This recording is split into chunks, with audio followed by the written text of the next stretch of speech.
El fantasma del ascensor. Quedarse a trabajar hasta tan tarde en la empresa no era algo que Juan hiciera por responsabilidad o gusto. En su posición, sin embargo, no podía hacer mucho por quejarse.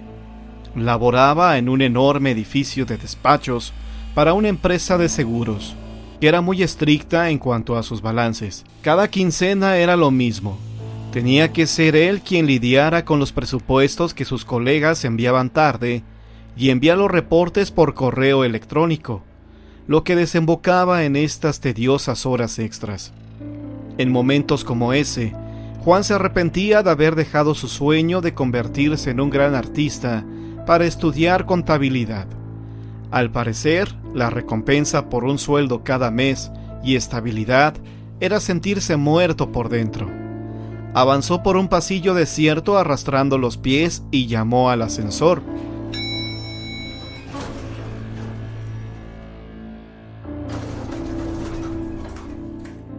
A esas horas, hasta los conserjes se habían retirado a descansar. Suspirando, entró en el elevador y pensó que gracias a Dios era fin de semana. 2 días lejos de este infernal edificio, soñaba con el paraíso. ¿Qué habría hecho de cenar su esposa? Esperaba que no se le hubiera ocurrido preparar de nuevo la pasta aquella, que tan mal le había quedado. Un movimiento captado por el rabillo del ojo lo paralizó. Juan miró a su lado lentamente y vio a una mujer vestida de gabardina, con el pelo largo que sostenía un ramo de flores frente a su rostro. La cortina de cabello y las flores hacían imposible discernir sus rasgos, pero al mirarla, todo él se sintió estremecer a causa de un escalofrío. ¿Estaba ella en el ascensor cuando había entrado? Juraría que se encontraba solo. Salir de trabajar tan tarde le estaba jugando pésimas bromas. La mujer sintió su mirada y sin mover la cabeza, lo miró. Vio cómo una de sus pupilas se movía en su cara de perfil para fijarse en él, a través de la cabellera y el ramo de flores. «Buenas noches», dijo él tímidamente, deseando dejar de sentirse tan inquieto. Había algo en esa desconocida que le ponía los pelos de punta. Escuchó un sonido extraño y vio que la mujer movía la boca. Le había pegado un mordisco a su ramo de flores y ahora hacía unos ruidos horribles al masticar. Juan hizo un gesto de asco y entonces ella volteó hacia él, revelando un rostro pálido y una boca grotesca y llena de dientes afilados, que ocupaban casi toda su mandíbula y le sonreían con malignidad. Juan sintió que se moría del susto y aterrorizado, se arrinconó en una esquina del elevador, mientras aquella mujer, aquella cosa, reía de un modo malsano. Mientras la aparición se acercaba lentamente hacia él, un conserje, por suerte, no había abandonado el edificio. Encontró al hombre acurrucado en un rincón del ascensor, tan pronto como éste abrió sus puertas, gimoteando y gritando por ayuda. Juan renunció a la empresa el lunes siguiente y nunca nadie volvió a saber de él. Su nombre era Eulalia, la enfermera que falleció en servicio atendiendo a los enfermos del Hospital Juárez. Como en todas las leyendas, existen muchas versiones que se han ido creando de boca en boca a lo largo del tiempo. Se dice que Eulalia, mejor conocida como la Planchada, fue una devota y pulcra enfermera que falleció sepultada en el temblor de 1985. Otra historia habla de su existencia desde la invasión norteamericana, donde misteriosamente amanecían miles de enfermos ya atendidos. Una última historia, la más contada, presenta a esta enfermera como una mujer que vivió un gran desamor, lo que la llevó a convertirse en un alma en pena. La leyenda de la Planchada es probablemente una de las más populares de México. Siguiendo la versión más trágica y famosa de esta leyenda, la historia narra que el fantasmal personaje vaga por los pasillos del Hospital Juárez, pero sobre todo atiende a los enfermos. Eulalia era una chica guapa, rubia y de ojos claros que siempre demostró gran profesionalismo y diligencia. Profesaba una dedicación que a veces iba más allá del mero deber, y ni hablar de su inigualable apariencia, siempre muy limpia y con el uniforme blanco perfectamente planchado. Como es costumbre en los hospitales, un nuevo médico ingresó al cuerpo del personal. Cuando Eulalia lo conoció, quedó inmediatamente enamorada de él, y a partir de ese momento no descansó hasta conquistarlo y hacerlo su novio, a pesar de fuertes rumores respecto a las costumbres que tenía este doctor de coquetear con otras enfermeras. Sin hacer caso de los consejos y el qué dirán, Eulalia se sentía la mujer más dichosa del mundo, y al pasar un tiempo, el doctor le pidió matrimonio. Antes de la boda, el doctor debía partir a un seminario de 15 días, prometiéndole que a su regreso se casarían de inmediato. A los pocos días de la partida del doctor, un enfermero se acercó a ella para confesarle algo que ya todos sabían, que el doctor renunció a su cargo y en realidad había partido de luna de miel con su ahora esposa. Eulalia quedó convencida cuando pasó más del tiempo pactado de su regreso y no habían señales de su amado. A partir de esta decepción amorosa, Eulalia jamás volvió a ser la misma. Malhumorada y llena de amargura, atendía con desprecio e indiferencia a los enfermos al grado de cometer negligencias. Con el paso de los años también cayó enferma, lo que le sirvió para arrepentirse del maltrato que por décadas le dio a los pacientes. En lo profundo de su soledad, la reflexión le ablandó el corazón, se arrepintió de haber sido tan mala enfermera y falleció con el profundo anhelo de enmendar de alguna forma sus errores. Tras la muerte de Eulalia, surgieron cientos de testimonios de gente hospitalizada, quien dijo haber sido atendida por una mujer con las características inconfundibles de Eulalia, la planchada. Personal del hospital también dicen haberla visto entrar o salir de la habitación de un paciente e incluso haber sido despertados por el espíritu de Eulalia cuando dormían en sus turnos, tocándoles el hombro. Es casi seguro que esta leyenda surgió en la Ciudad de México, aunque por el contexto, las historias se han repetido en varios hospitales del país y de otras partes del mundo. Una enfermera fantasma que atiende y cura a los enfermos. Callejón del Muerto, la leyenda de un alma en pena.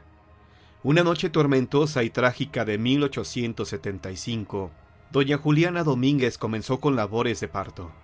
Eran las 3 de la mañana y llovía torrencialmente sobre la Puebla colonial.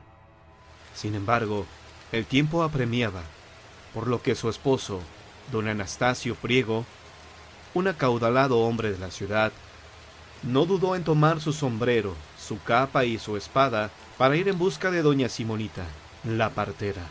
Ante la lluvia y la inseguridad que representaba salir de madrugada, sus trabajadores insistieron en acompañarle, pero éste se negó, y a cambio ordenó que prepararan todo lo necesario para cuando él volviera.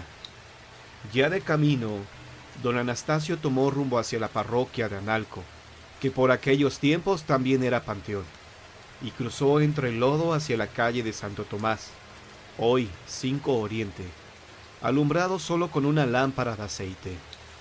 Cuando llegó al antiguo callejón de Illescas, 12 Sur entre 3 y 5 Oriente, fue sorprendido por un hombre que aprovechó la oscuridad para amenazarlo con una espada y exigirle que tomara una decisión: entregar su oro o perder la vida. Ni lo uno ni lo otro, respondió don Anastasio, quien para mala suerte del asaltante era reconocido en Puebla por sus habilidades en el arte de la esgrima, y pocos se atrevían a retarlo. Así, el habilidoso espadachín dio un salto, desenfundó su arma y tras hacer una finta, atravesó el corazón del malhechor, quien quedó tendido a media calle. Don Anastasio no esperó a ver el final del otro hombre. Llegó por doña Simonita y decidió volver a casa por otro camino, tomando el puente de Obando. Llegaron justo a tiempo para recibir a un hermoso par de gemelos. Una vez que doña Juliana tenía a sus pequeños en brazos y la labor de la partera había concluido, don Anastasio la llevó de vuelta a su casa, y esta vez su curiosidad le llevó a caminar por el lugar donde había matado al asaltante. Encontró que el cuerpo seguía ahí, rodeado por curiosos que rogaban por su alma, y que desde entonces comenzaron a llamar al sitio como el Callejón del Muerto. La gente también aseguraba que si alguno caminaba por ahí a altas horas de la noche, el espíritu en pena del asaltante se aparecía. Por esa razón se mandó a colocar una cruz blanca y don Marcelino Yescas, uno de los vecinos, mandó a oficiar misas por el descanso de su espíritu. Pero la medida no surtió efecto.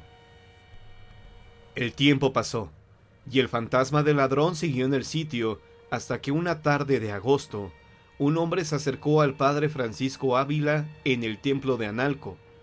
Le tomó del brazo y le rogó que le confesara. El sacristán estaba por cerrar el templo, pero el padre Panchito, como le llamaban cariñosamente, pidió que dejara abierto y accedió a entrar al confesionario. Pasado un buen rato, el sacristán entró a la parroquia, pero ni el sacerdote ni el hombre estaban ahí. Al día siguiente, el clérigo faltó a su habitual misa de 7 de la mañana, lo que llevó al sacristán y al párroco de la iglesia hasta la casa del padre Francisco, a quien encontraron gravemente enfermo de tifoidea y sumamente alterado. Entonces el párroco decidió confesar al sacerdote, quien aseguró que había dado la absolución a un hombre muerto desde hacía mucho tiempo, que venía con permiso de Dios a buscar perdón y descanso eterno. Al día siguiente el sacerdote murió por la impresión de haber visto desaparecer a tal hombre luego de recibir el indulto. Pero su acción terminó con la pena de aquel asaltante, que no volvió a aparecerse más, aunque el lugar de su fallecimiento siguió conociéndose como el Callejón del Muerto. La leyenda del Ixtabay. Cuenta una antigua leyenda maya que en un pequeño pueblo vivían dos bellas mujeres, hermanas de sangre. Una era conocida como la Exqueban, que se traducía en mujer pecadora, pues se entregaba constantemente a los placeres de la carne, de modo que la gente honrada del lugar sentía repugnancia hacia ella. Por su parte, su hermana era conocida como la Uxcolel, que se traducía en mujer buena, por lo cual los pobladores le querían y respetaban. A pesar de la fama que cada una tenía, había una diferencia aún mayor, pues la mujer pecadora sorpresivamente era de una bondad enorme, pues gozaba de ayudar a los que lo necesitaran. Cuidaba a los enfermos y los curaba. De igual manera era una gran defensora de los animales, pues cuidaba de ellos como un preciado tesoro. Dichos animales y enfermos, a quienes ayudaba, le querían mucho. Por el contrario, su hermana jamás hizo por ayudar y compadecerse de ser alguno, pues los consideraba inferiores e indignos de ella. Un día de repente no se le vio salir Exqueban de su casa. Fue extraño para los vecinos, y así pasaron varios días hasta que notaron el olor de un bello perfume que al seguirlo les guió a la casa de ella. Al llegar, notaron que ya estaba muerta, y que ese olor provenía de su cuerpo inerte que se generó debido a los cuidados de los animales, a quienes tanto defendió, y en agradecimiento custodiaron su cuerpo hasta el panteón. En conjunto con los enfermos a los que curó, solamente ellos acudieron al entierro. Durante el trayecto, el agradable perfume fue esparcido por las calles por las que el cortejo fúnebre transitó. Al día siguiente, de su tumba brotó una muy rara pero bella flor, conocida como Extaventún, la cual genera un néctar que embriaga dulcemente a todo quien lo bebe, tal como sus desenfrenos de amor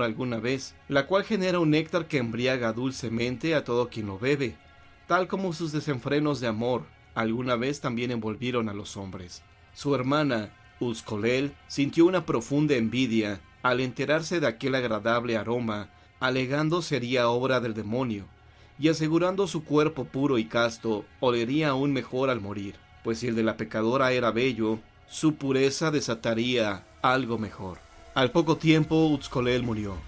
Todo el pueblo se entristeció y acudió al funeral con la certeza de que, al igual que su hermana, desprendería un agradable aroma. ¿Cuál fue la sorpresa al notar que el cuerpo fétido de esta mujer desprendía un olor espantoso? De inmediato fue enterrada y rodeada de bellas flores.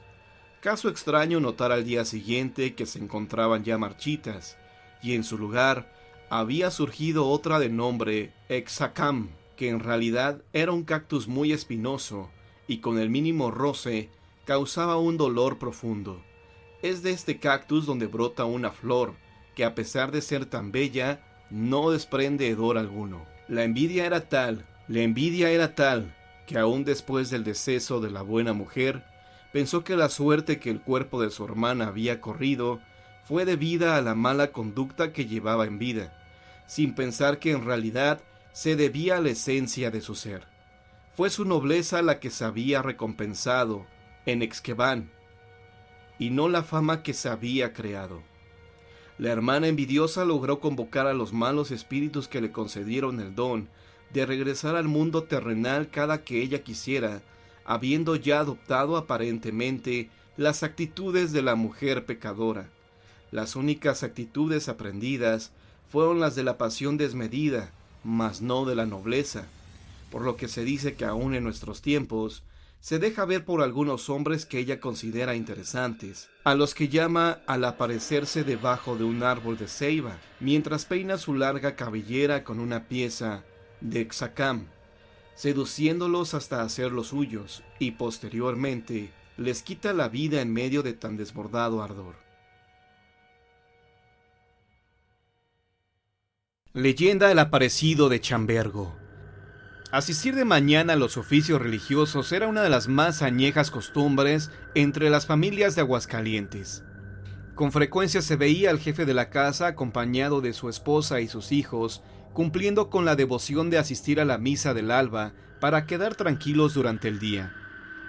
Don Margarito López y su hermano Néstor, uno de los primeros fundadores del barrio de San Marcos, vivían en la calle de Eve, ahora Manuel M. Ponce.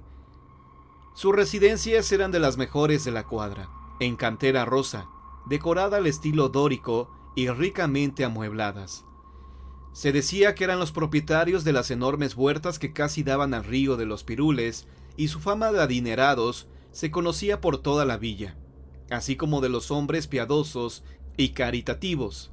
Tenían la costumbre de invitar a varios amigos para que juntos participaran en la Sagrada Eucaristía, y después de la misa, que generalmente era la del Templo de Guadalupe, barrio pegado al de San Marcos, los invitaban a desayunar a su casa y cambiarse la información del día anterior, para después cada uno seguir sus labores. Esto lo practicaron por mucho tiempo, lo que se había convertido en una costumbre de la familia López. Se cuenta que corría el año de gracia de 1860. Era una lluviosa mañana de septiembre, cuando don Margarito salió de su casa. Pasó por su hermano Néstor, y en el camino se les juntaron don Lucas Infante con su familia y otras personas, los que iban a toda prisa porque la campana de la iglesia estaba dando la última llamada. La esposa de don Néstor estaba preocupada. Comentó con sus amigas porque su hijita seguía muy grave y que, según el médico, solo un milagro podría salvarla. Iba a la iglesia con gran fe para pedirle a Dios por su pequeña Lupita, para que no se la llevara, porque era la alegría de su vida. La caravana seguía caminando deprisa. Todos iban alegres disfrutando del fresco de la mañana, de su olor a tierra mojada y de las bromas que entre los señores se hacían. Solo la esposa de don Néstor llevaba su pensamiento fijo en la niña que había dejado enfermita en su casa. De pronto, al dar vuelta en una esquina, a unos cuantos pasos de la huerta que era de los señores Leos, se apareció un hombre demasiado alto, enfundado en un traje negro y con un chambergo de ala monstruosa. Al irse acercando al grupo, todos experimentaron un escalofrío tal que comenzaron a temblar como hojas. Aquella figura, segundos más tarde, desapareció. En silencio llegaron al templo. Nadie se atrevía a hablar de lo que había visto. Una vez que terminó la misa, se despidieron del sacerdote, y con excusas de no poder desayunar en la casa de don Margarito López, cada familia se fue rumbo a su casa. Al día siguiente se volvieron a reunir todos los amigos con su prole, y juntos atravesaron la plaza de San Marcos para tomar la vereda, estrecha y tupida de mogotes, que principiaba en la bocabella de Rivera. Y en el mismo lugar volvió a salir aquella extraña figura, que dejó sin respiración a los paseantes, los que tranquilos se dirigían a participar del oficio religioso. volvió a desaparecer. Y este encuentro se hizo cotidiano por un mes. Algunas personas ya no querían asistir a la misa del alba, pero las familias de don Margarito y don Néstor continuaron con su costumbre de años. Y a los pocos días todos reanudaron los encuentros mañaneros. Ya se atrevían a comentar del extraño aparecido que como exhalación pasaba junto al grupo, sin decir una sola palabra. Algunos decían que era un hombre extravagante, un maniático, que gustaba también salir a la hora del alba a tomar el fresco. Pero otros no pensaban así. Se atrevían a hablar del fantasma, de una alma en pena. Los niños le decían el aparecido de la vereda, pero todos en el fondo sentían temor de que fuera algo sobrenatural. Aquella figura con monstruoso chambergo y enfundado en un extraño traje negro que le tapaba hasta el cuello, dejándole ver solo unos ojos redondos y negros como capulines.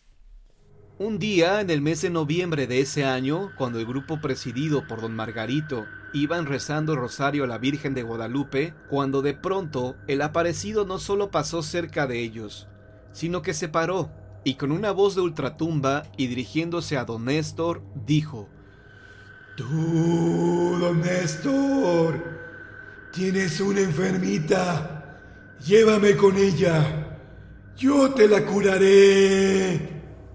Al escucharse aquella voz lanzaron gritos, corrieron en distintas direcciones y sin saber cómo llegaron al templo de Guadalupe, oyeron la misa con gran devoción y al terminar fueron con el sacerdote a platicarle lo sucedido y pedirle un consejo.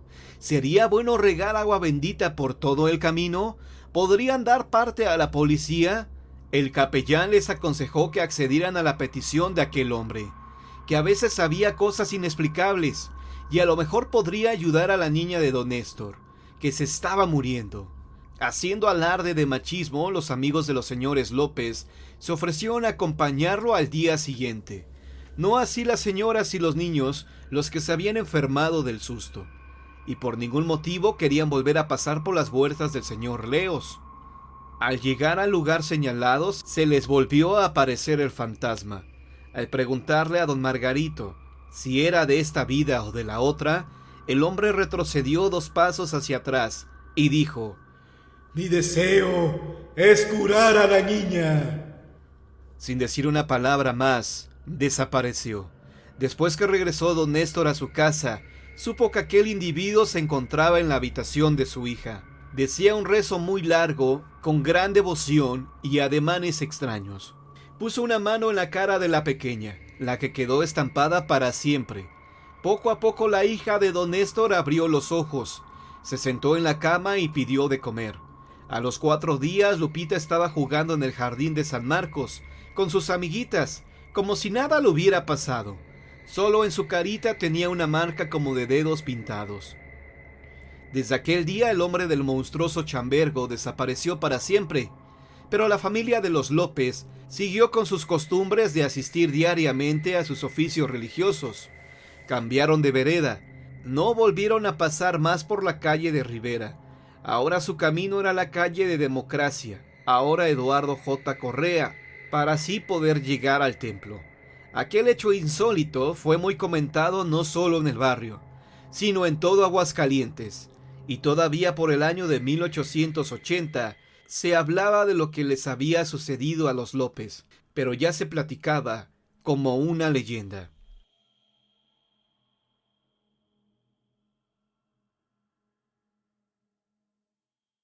El Armado. En Ciudad de México, cuando esta era capital del virreinato de la Nueva España, existía un triste caballero cuya historia ha pasado de generación en generación y que ha dejado huella incluso en el callejero mexicano. De acuerdo con la leyenda, a comienzos del siglo XVI, era frecuente ver a un caballero español que día tras día recorría, ataviado con su pesada armadura, la distancia que separaba su morada del convento de San Francisco. Lo extraño de su aparición es que a lo largo de su itinerario, el caballero dejaba escapar largos suspiros y quejumbrosos lamentos que acompañaban sus pasos hasta el citado convento, donde se postraba orante, entre sollozos y súplicas de perdón, ante la capilla del Señor de Burgos. Aquella acción era repetida diariamente, y al salir del convento iba el caballero a otro y seguía su peregrinaje hasta que llegaba a la medianoche ante la atónita mirada de los vecinos de la ciudad, que se preguntaban qué clase de pecado habría cometido para cargar con semejante culpa. Mas nadie se atrevió nunca a preguntar. Según cuenta la gente, un día volvió su criada a casa y encontró al armado, como lo habían bautizado los vecinos. Lo encontró colgado sin vida del balcón de la casona, sin que nada pudiera hacerse por él. Fue enterrado ese mismo día, pero todavía la gente que a deshoras pasean por las calles cercanas al conocido como Callejón del Armado, se ha encontrado con el fantasma del caballero, que ahorcado todavía sigue llorando, gimiendo y pidiendo perdón, aunque hoy en día nadie sepa el motivo ni la razón. Leyenda: el espectro del cementerio. Los panteones, por el hecho de ser el lugar donde se entierran los cadáveres, es un sitio lúgubre, silencioso, que llena de espanto y pavor, como si alguien nos persiguiera, se volteara de reojo erizándose los cabellos de miedo. Por esto, en los cementerios se enlazan tantas leyendas y los cuentistas sitúan sus relatos en tenebrosos camposantos, para darles visos de horror a sus fantasías y de tener temblando de espanto a su auditorio. En el Panteón de Guadalupe, en la ciudad de Aguascalientes, se han ubicado muchas historias, las que cuenta la gente, y tan solo al pasar frente a él, se apodera de las personas un miedo, como si un muerto saliera a perseguirlas. Una de tantas leyendas que corren de boca en boca es la que escribió el profesor Alonso Montañez, en la que relata que el señor Jesús Infante, un conocido cantero del lugar, fue requerido por don Carlos Espino para realizar un trabajo, para él muy importante, pues era terminar un monumento familiar en el Panteón de Guadalupe, con la súplica que el trabajo debería ser terminado el día que les había fijado don Carlos. Don Jesús aceptó el compromiso e inició su labor dentro del cementerio, siendo más laborioso la faena de lo que él pensaba. Se acercaba el plazo y el cantero estaba nervioso por saber que no era posible terminar que le había encomendado. Solo faltaba un día, y al ir por un andador a recoger un material, escuchó ruidos extraños. Volteó para ver si había alguna otra persona, pero al sentirse solo, se le enchinó el cuerpo y sintió escuchando un trac, trac, trac. Platicaba con don Jesús que en aquel momento las piernas no le respondían. Quería correr, pero no podía porque las extremidades inferiores las sentía de plomo. No pudo gritar, la voz no le salía, y sintió que los pelos se le pararon como un resplandor. Volteó hacia atrás, y su sorpresa fue cuando vio un esqueleto que lo seguía, y que moviendo las mandíbulas, las que sonaban al juntársele los dientes, clarito oyó una voz que le decía: «Compadécete de mis penas, que me atormentan en el purgatorio. Tengo muchos años sin descanso. Pide a mi abuelo, padre de tu abuelo, de que los 12,000 pesos en plata que están al pie de la alacena, que está en la cocina a vara y media de profundidad, te den 100 pesos, de los cuales dará 50 al padre de la iglesia para que me diga 3 misas. Yo te recompensaré dándote el alivio de tu susto.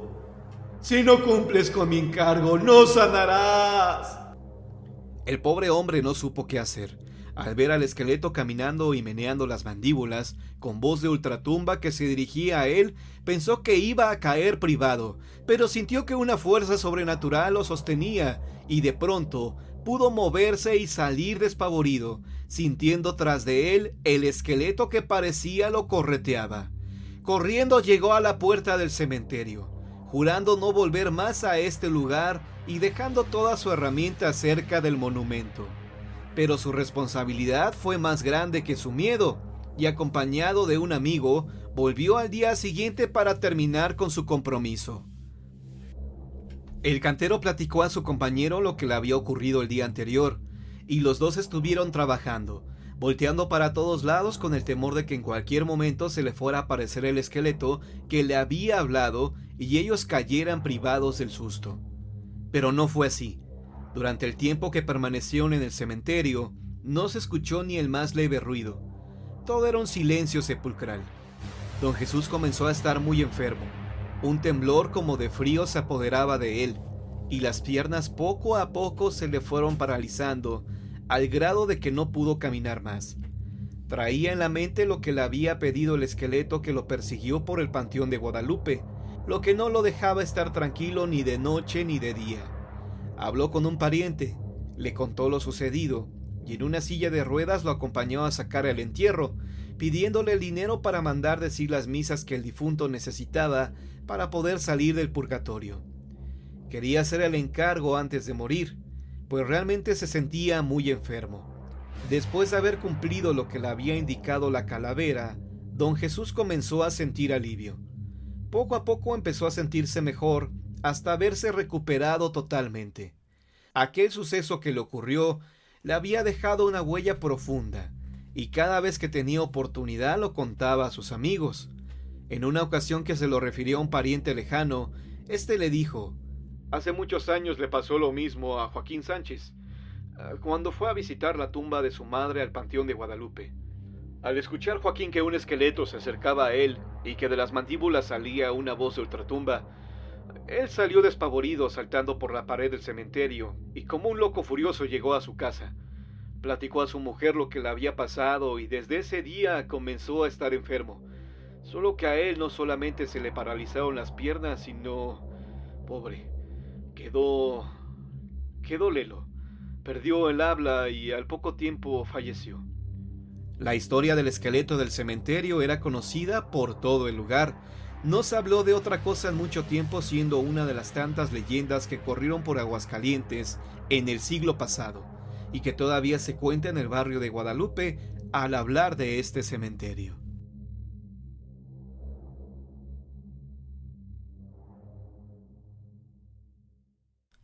El fantasma del jardín. Se cuenta que en el jardín de San Marcos existe un fantasma que a la hora del alba se pasea por el lado norte. Llega a la puerta de la iglesia, donde ora unos minutos y desaparece. Aún en nuestros días persiste esta creencia, por lo que muchas personas se rehúsan a atravesar el jardín a altas horas de la noche, ya que el mito se ha venido transmitiendo de padres a hijos. Solamente durante la feria de San Marcos es cuando se ve concurrido por las noches, por no conocer los foreños esta historia, y porque los lugareños se sienten acompañados por los cientos de personas que disfrutan de este legendario y romántico parque. Aunque se sabe que un espíritu sale todas las noches y recorre el jardín, según la leyenda. Según el profesor Alfonso Montañez, por el año de 1851, llegó a la ciudad de Aguascalientes un grupo numeroso de personas procedentes de Guadalajara, invitado por don Mario Camino, iniciador de la primera exposición de industria, artes, agricultura y minería que se verificaba en las fiestas samarqueñas de ese año. Don Felipe Rey González fue uno de los que llegaron a probar fortuna. Él era familiar de Luis González, uno de los primeros colonos del pueblo, como se llamó por mucho tiempo al barrio de San Marcos, y por tener un pariente, pensó le sería más fácil establecerse en este lugar. Se inició con una pequeña tienda durante la feria, y como tuvo éxito, no dudó en comerciar en abarrotes y radicar por una temporada en esa villa. Como en todo negocio, al principio le fue difícil, pero poco a poco se fue dando a conocer, y ya había reunido 8,000 pesos, que sumado a su capital le daban 40. Pensó vivir definitivamente en Aguascalientes. En la calle de Flora, al lado norte del jardín, construyó su casa, la que por muchos años ocuparon los descendientes del señor González. Dice la leyenda que también en el siglo pasado había amigos de lo ajeno, y que don Felipe González, temeroso de que alguien le fuera a robar su capital, que ya había aumentado pues se dedicó a comprar alhajas, así como oro macizo, pensó que en su casa no estaría seguro su tesoro. Varias noches no durmió pensando en dónde guardaría su dinero.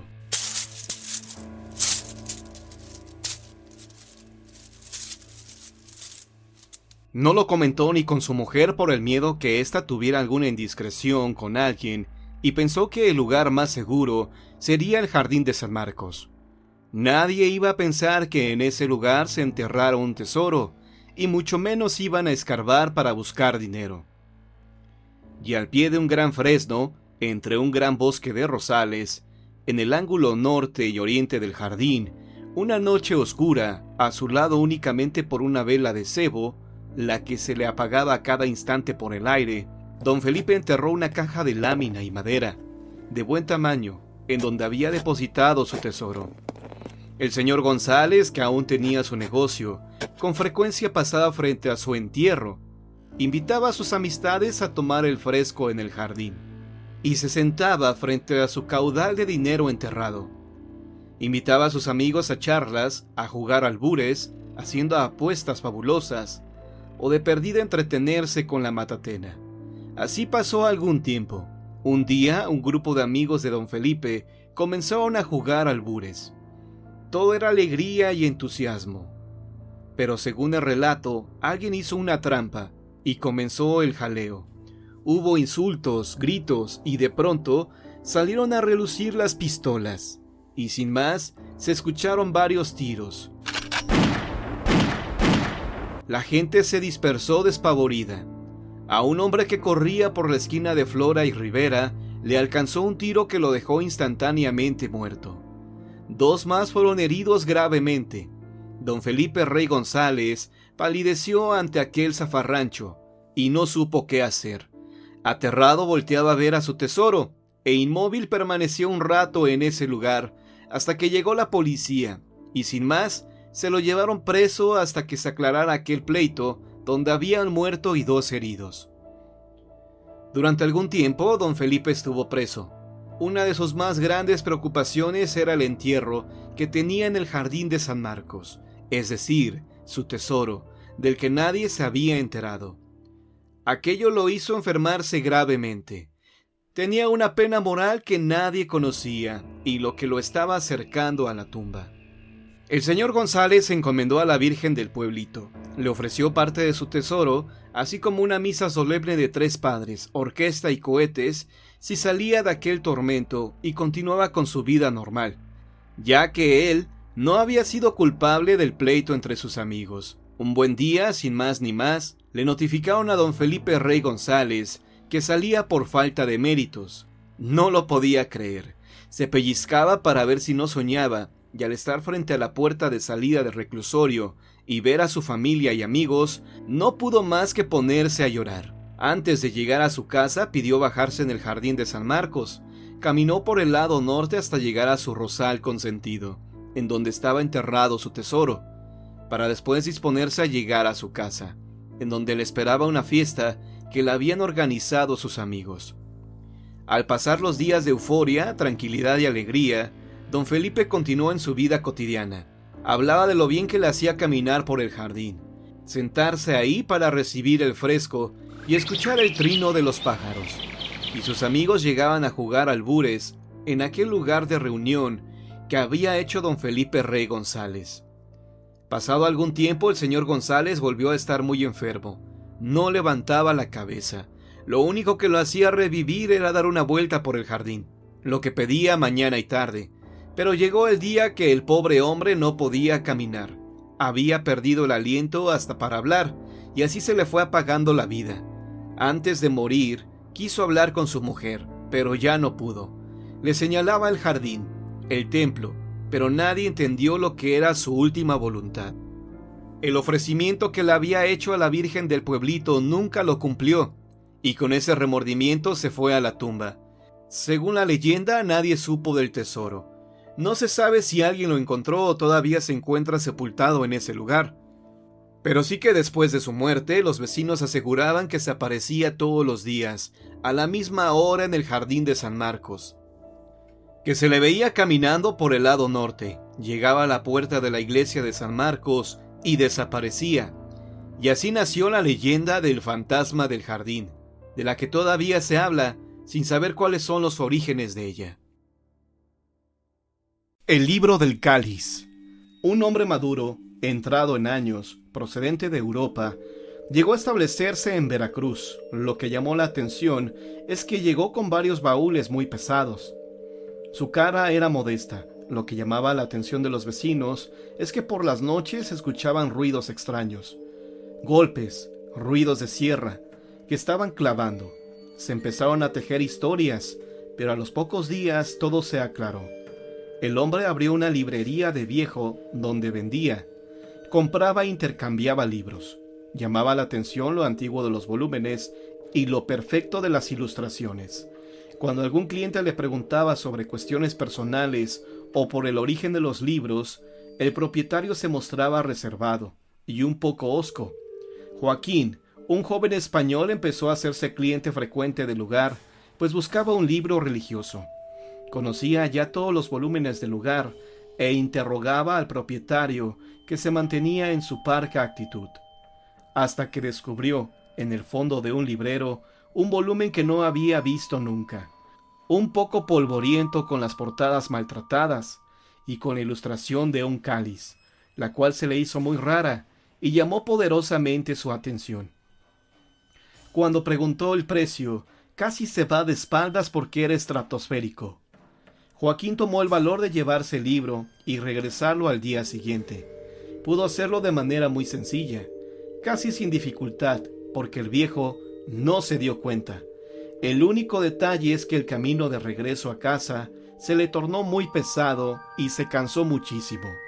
En su casa miró varias veces la ilustración del cáliz, que estaba muy reluciente, y por momentos se tornaba luminoso. Discrepaba con el resto de las páginas, que se volvían amarillentas y carcomidas. Estaba tan abstraído que hasta se olvidó de comer. Cuando se dio cuenta se sentía muy raro. Fue al baño, se miró al espejo y quedó horrorizado. Parecía haber envejecido por lo menos 30 años. Él ni siquiera tenía 20. Tomó la determinación de regresar el libro a donde lo había tomado. Al llegar a la librería, no sin cierta dificultad, por los achaques de la edad que ahora tenía, encontró al dueño del local con una apariencia lozana, como si hubiera rejuvenecido 60 años, los mismos que él parecía haber acumulado de la noche a la mañana. Joaquín intentó en vano cuestionar al dueño del local, pues conforme el tiempo pasaba, el dueño se volvía más joven y él más viejo. Cuando algún visitante entraba en la tienda, confundía a Joaquín con el propietario, pero si intentaba protestar, el librero les pedía que comprendieran a su padre, porque tenía demencia senil, y lo estaba trastornando. Cuando los clientes se fueron del local, el librero corrió a Joaquín de su negocio, y le pidió no volver más.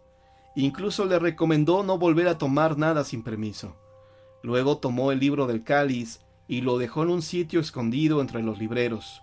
Sabía que mientras existieran curiosos como Joaquín, su juventud estaba garantizada. De acuerdo con la leyenda, Joaquín murió pocos días después. No regresó a su hogar porque lo creían loco, y su apariencia senil no coincidía con el muchacho que conocía a la familia. Sus padres dieron aviso a las autoridades y se organizó la búsqueda, que naturalmente fue infructuosa. En cuanto al hombre de la librería, siguió con su negocio. Se dice que su pacto con el diablo consistía en que éste le devolvería la juventud a cambio de almas jóvenes y curiosas. La calle del truco. El que no arriesga no gana. Eso fue lo que en su momento pudo pensar Martín, un jugador como muchos, adinerado como pocos. Cuenta la leyenda que en uno de los callejones de aquel Guanajuato, una casa albergaba el lugar de apuestas más concurrido de los alrededores, con frecuentes asiduos de altos círculos sociales que buscaban diversión en las noches de azar de aquel poblado. Una de estas noches, un rostro pálido escondido en un sombrero ancho, sobre ropas de la época, entró en esta morada en busca de un rival, el que encontró en Martín, ese adinerado y exitoso hombre conocido por todo el pueblo, con propiedades, riquezas, una bella y joven mujer y su hijo. El reto fue aceptado por aquel forastero, que durante toda la noche ganó sin parar, aún confundido pero herido en su orgullo Martín. Así, hasta que ya no quedaba nada que apostar, nada que perder. Sin embargo, aquel sombrero misterioso se reclinó sobre la mesa para susurrarle a Martín que aún poseía una riqueza valiosa que apostar. Sin embargo, aquel sombrero misterioso se reclinó sobre la mesa para susurrarle a Martín que aún poseía una riqueza valiosa que apostar, algo que seguía en su poder, aquella bella y joven mujer que hacía llamar su esposa, la madre de su hijo. Martín no lo dudó y se levantó de la mesa, se retiró a su hogar y desechó la opción, aunque al día siguiente su orgullo le jugó una mala pasada y le llevó a aquella casa de apuestas con su mujer como única moneda. Muchos cuentan que accedió a la primera, pero la verdad es que al igual que al comienzo, volvió a perder, todo apostado a esa sota de oros, que esa noche sucumbió ante un 6 de espadas. De esta manera Martín solo era dueño de su vida, aunque sentía haberla perdido por completo esa noche. La misma noche en la que el sombrero se levantó y dejó ver 2 chispas ardientes que para muchos eran los ojos del mismísimo diablo.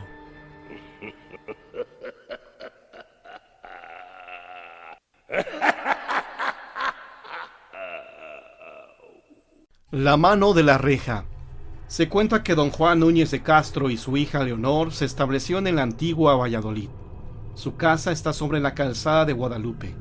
Con ellos venía Margarita de Estrada, la segunda esposa de don Juan, que de acuerdo con la tradición era una mujer ambiciosa y despilfarradora.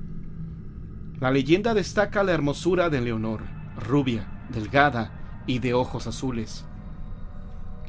Aunque hace énfasis en que como una cenicienta no salía de la casa y se la pasaba haciendo las labores del hogar, ni siquiera la dejaban asomarse por el balcón. En Semana Santa, un apuesto caballero español, don Manrique de la Serna, con un alto puesto en el virreinato y que vino de visita a la ciudad, vio a Leonor y se enamoró a primera vista. A través de una carta acordaron una cita en la reja del sótano, donde la madrastra encerraba a Leonor para que nadie la viera. ¿Cómo podría verse a solas con su prometida? Él ideó un método para espantar a los curiosos. Pintó en el rostro de su criado una calavera e hizo que se paseara por la calzada, como si se tratara de una aparición. Esta argucia no funcionó con doña María, que lo descubrió, y sin decir nada, cerró la puerta del sótano. Los novios, sin sospechar, acordaron los planes de la boda. Don Manrique regresaría a México y regresaría para pedir la mano de su enamorada. Solo que doña Leonor ya no podía salir de ese sótano. Como el padre de la chica había salido unos días a visitar a su hacienda, nadie notó la situación de encierro de la muchacha, quien para no morir de hambre, sacaba la mano por una ventana del sótano que daba a la calle pidiendo un pedazo de pan a los caminantes, quienes se apiadaban pero solo le dejaban alguna moneda. Cuando don Enrique regresó con una carta del mismísimo virrey a pedir la mano de Leonor, solo encontró al padre, quien al no encontrar a la esposa ni a la hija, empezó a llamar a los criados para que le informaran. Notificados fueron al lugar donde permanecía cautiva doña Leonor, pero ya era demasiado tarde. La encontraron sin vida. Por este hecho tan lamentable, todos fueron encarcelados. El prometido vistió con un traje de novia a doña Leonor, que fue sepultada en el templo de San Diego. Con el tiempo, dice la leyenda, por las tardes en la casa donde se ve la reja del sótano, algunos paseantes vieron cómo asomaba una mano muy delgada y escucharon una voz que pedía un trozo de pan. La Llorona de Guerrero. Se dice que la mítica Llorona llegó en busca de sus hijos también a la Costa Chica de Guerrero. Solía presentarse con la piel carcomida ante los enamorados. Corrían los primeros años de 1800, cuando Martín de Villavicencio, joven español, llegó a Guerrero para explotar los ricos materiales de plata y oro que resguardaban las minas de Tasco. Se enamoró de una mujer nativa del estado, de graciosa figura y ligero andar, que conquistó al español con sus enormes ojos castaños y su piel tostada. Cuando llevaba serenata a su joven amada, Martín esperaba ansioso la hora en que se asomara por la ventana de la pequeña casa de adobe.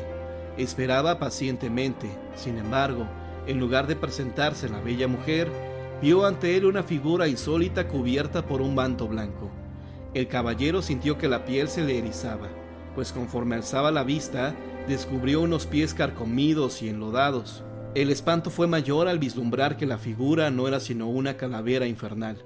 La mujer lo tomó del brazo, sus huesos calaban como un bloque de hielo, y lo condujo hacia los matorrales de la casa de su amada. «No tengas miedo», exclamó la cadavérica mujer. «Yo también fui enamorada con halagos y canciones como tú lo haces ahora con tu amada». Martín estaba inmutado, sus ojos se mantenían fijos y sin parpadear, mientras una tremenda ráfaga de hielo recorría su espalda. «Sí, yo también recibí propuesta de matrimonio, un bello diamante traído de tierras lejanas, mantones de Manila, hermosas peinetas nacaradas y de oro, y muchas cosas más. Pero el cruel caballero, después de haberme llenado de joyas y halagos, una vez que yo quedé prendada de su amor, me abandonó, sin importar el hijo que esperaba de él. ¿Quieres saber qué pasó con el ser que llevaba en mis entrañas? Lo desollé y lo tiré en un lago. Desde entonces vivo penando en su búsqueda, implorando piedad y rogando por su alma». La mujer soltó el brazo del caballero y deslizándose suavemente, su figura sobrenatural se fue alejando hasta quedar convertida en un minúsculo punto grisáceo. Se cuenta que Martín de Villavicencio permaneció enfermo por un largo tiempo. Un enorme calor lo abrazaba en cuerpo y alma. Del fornido y gallardo caballero solo quedó una figura lánguida y sin vida. Después de una semana de agonía, falleció. Ni la joven amada ni la familia entera comprendieron cuál había sido la causa de la misteriosa enfermedad. Cansados de buscar respuesta, lo único que pudieron concluir fue que Martín había enfermado de malaria, a causa de las continuas visitas a las minas de Tasco. 2 días después, los condes de Villavicencio asistían al funeral de su único hijo. Cuando el cuerpo iba a ser enterrado, descubrieron en el brazo izquierdo del caballero una marca infernal. Dedos cadavéricos marcaban su piel con tonos rojizos. Tiempo después, cerca de la tumba de Martín Villavicencio, una figura insólita deambulaba enloquecidamente.